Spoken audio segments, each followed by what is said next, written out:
শেষ যাত্রা, শেষ ট্রেনে উঠেছিলাম, যা দেখলাম তা বিশ্বাস করবেন না। এই ট্রেনে উঠলে আর ফেরা যায় না। দর্শক বন্ধুরা, আবারও চলে আসলাম সেই ভয়াবহ গল্প নিয়ে, যেই গল্প শুনলে আপনার শরীর শিরশির করে উঠবে, শিহরণ চলে আসবে। চলুন আজকের সেই গল্পে। তবে এখনও যারা আমাদের চ্যানেলটা সাবস্ক্রাইব করেন নাই, অবশ্যই এক্ষুনি সাবস্ক্রাইব করে রাখুন আর বেল আইকনে টিপে রাখুন, যাতে আমাদের সমস্ত ভিডিওগুলা আপনারা ঘরে বসে দেখতে পান। রাত 12টা, স্টেশন প্রায় ফাঁকা। হঠাৎ মাইকে ঘোষণা ভেসে এলো, শেষ ট্রেন প্ল্যাটফর্ম নাম্বার 2-এ আসতে। রাতের শেষ ট্রেন প্ল্যাটফর্ম 2-এ ট্রেনটা আসতেছে, তাই স্টেশন কর্মকর্তা মাইক দিয়ে বলে দিলেন। কিন্তু আশ্চর্যের বিষয় হলো, এই লাইনে তো বহু বছর ধরে কোনো ট্রেন চলে না। যেই লাইনে ট্রেন আসার কথা, এই লাইনে অনেক দিন ধরে কোনো ট্রেন আসা যাওয়া করে না। ওই লাইনটাই পরিত্যক্ত। তাহলে এই ট্রেনটা কার জন্য? আপনাদের কাছে প্রশ্ন থাকতে পারে যে এই লাইনে ট্রেন চলে না, এই লাইনে ট্রেন আসতেছে, এই ট্রেনটা কার জন্য? তাই আজকের গল্পে আমরা শুনব। তাই সম্পূর্ণ ভিডিওটা না টেনে আপনারা দেখতে থাকুন, মূল রহস্য আপনারা জানতে পারবেন।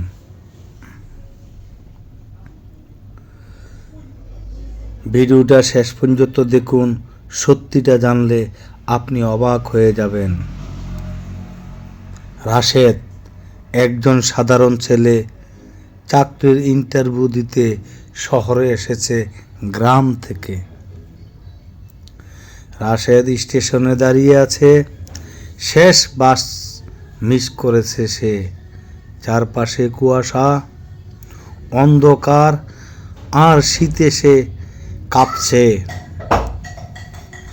এক বৃদ্ধ এসে বলল, বাবা, ওই ট্রেনে উঠিস না। রাশেদ অবাক, কেন চাচা, আমি ওই ট্রেনে উঠবো না কেন? রাশেদ তো জানে না ওই লাইনটা একটা পরিত্যক্ত।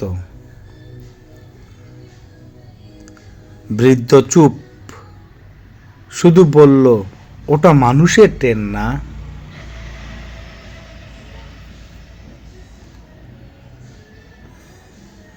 কিন্তু তখনই ট্রেনটা ঢুকলো ধীরে ধীরে, কোনো শব্দ নেই।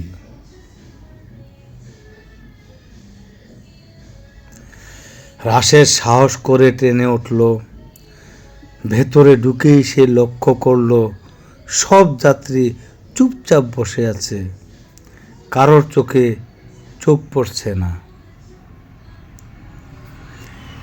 একটা ছোট মেয়ে হঠাৎ বলল, ভাইয়া, আপনি নতুন?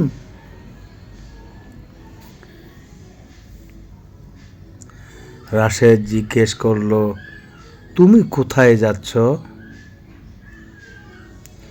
মেয়েটা হাসল, আমরা সবাই একই জায়গায় যাই। রাশেদ ধীরে ধীরে বুঝতে পারল, কিছু একটা আজকে হবে। ট্রেনের জানালার নিজের ছায়া দেখা যাচ্ছে না। ঘড়ির কাঁটা থেমে গেছে রাশেদের, আর যাত্রীদের কারো ছায়া নেই। এই দেখে তো রাশেদ আরো অবাক হয়ে গেল।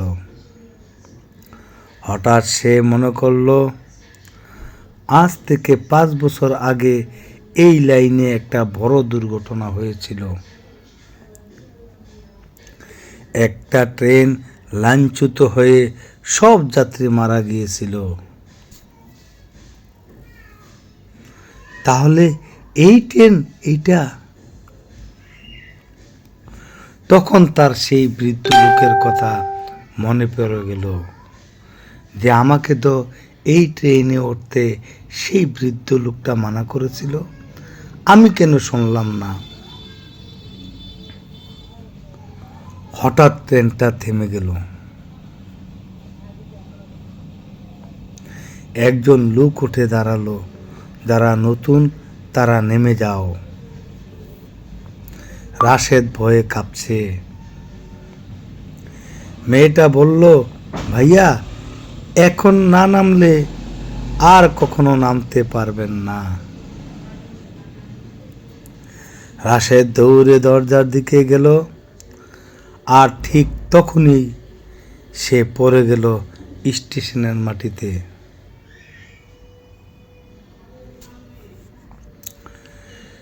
সকাল, লোকজন তাকে ঘিরে রেখেছে।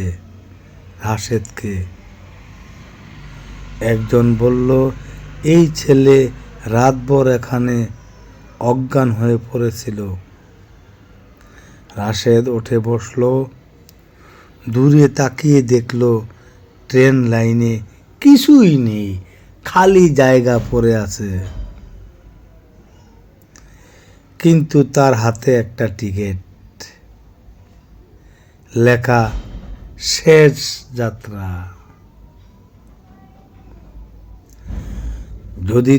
যদি একটা লোকের কথায় যদি রাশেদ ট্রেন থেকে না নামতো, তাহলে ওই দিনই তো রাশেদের শেষ যাত্রা হয়ে যেত এই দুনিয়া থেকে। রাশেদ তখন বুদ্ধি করে ট্রেন থেকে নেমে পড়ল, সেটাই ছিল তার বুদ্ধিমানের কাজ। আর যদি না নামতো, তাহলে রাশেদও সেই দুর্ঘটনার ট্রেনে যেই সবাই মারা গিয়েছিল তাদের মতন আত্মা হয়ে সেই ট্রেনে রাশেদও থাকতো। তো দর্শক বন্ধুরা, এরকম একটা পরিস্থিতিতে পড়লে আপনি হলে কি ওই ট্রেনে উঠতেন? কমেন্টে জানাবেন অবশ্যই।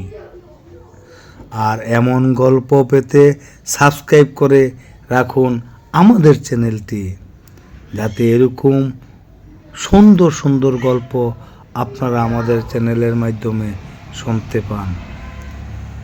তাই গল্প থেকে আমরা শিক্ষা নেব। যদি এক এলাকায় এক একটা সমস্যা থাকতেই পারে, আমরা নতুন এলাকায় যাবার পরে যদি কোনো কিছু শুনি যে এখানে এই কাজটা করা যাবে না, ওখানে এটা করা যাবে না, অন্ততপক্ষে এই কাজটা আমরা বেঁচে চলব, যাতে আমরা পরবর্তী দুর্ঘটনা থেকে বেঁচে থাকি। ভালো থাকুন, সুস্থ থাকুন, পরবর্তী গল্পের অপেক্ষায় থাকুন। আল্লাহ হাফেজ।